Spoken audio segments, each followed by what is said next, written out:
All right, what's up, guys? Welcome to Promotech. Thanks for tuning in. The Galaxy S27 Ultra isn't just another upgrade cycle. It feels like the moment Samsung quietly redraws the line between owning a flagship and actually experiencing one. And the tricky part is, most people won't notice it until they're already on the wrong side of that line. Let's dive right into the video, because this story doesn't start with a big reveal. It starts with something almost invisible. A tap. An app opens. Another one. A photo edit. On the S27 Ultra, everything flows like there's no friction at all.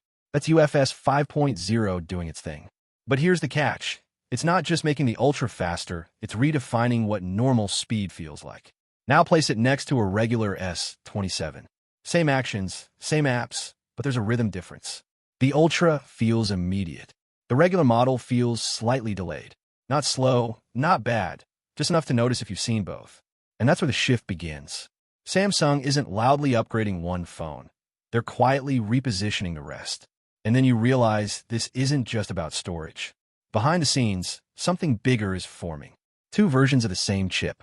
Same name, different ceiling. Day one, you won't care. 6 months later, still fine.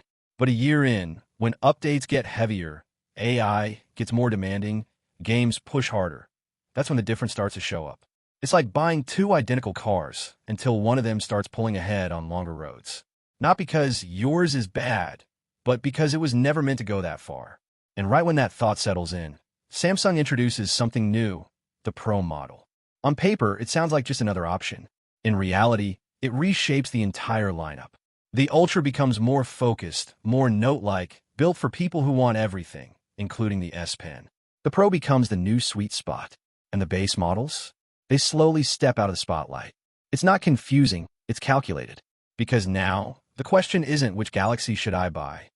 It's how much of the Galaxy experience do I actually want? Now here's where things get interesting. The camera upgrades don't try to impress you immediately. They try to fix what's been quietly bothering you for years. You take a photo with a bright sky in a dark building. Usually one of them suffers. But with this new Lofik tech, both hold their ground. The sky keeps its detail. The shadows don't collapse. You don't notice it as a feature, you notice it as relief. Like something that used to go wrong, just doesn't anymore. Zoom into the night, and the story continues. A wider aperture on the telephoto means more light, cleaner shots, less of that muddy look you've come to expect. It's not revolutionary in isolation, but together it builds trust. The kind where you stop second-guessing your camera. And somewhere in the middle of all this complexity, this layering of power, AI, performance tiers, that's where something like Walverse or Wolver quietly makes sense. Because the reality is, these phones are becoming too capable to use casually. Features stack up, options expand, and without something guiding that experience, most of that power just sits there unused. Quick pause, and I mean this. Over 70% of you watching right now aren't subscribed. And honestly, that's fine. But if you're someone who likes understanding what's really happening behind these devices, not just what's advertised, then you're already thinking differently. Subscribing just makes it official. You're part of a community that actually pays attention. Because when you zoom out, the S27 Ultra isn't trying to impress you all at once. It's playing a longer game. Faster storage that changes how the phone feels over time. Chip differences that only reveal themselves later. Cameras that quietly remove long-standing flaws. A lineup that's more divided, but more intentional.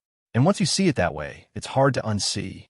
So now the real question becomes, if Samsung keeps moving the full experience higher and higher, how long before the idea of a standard flagship doesn't really exist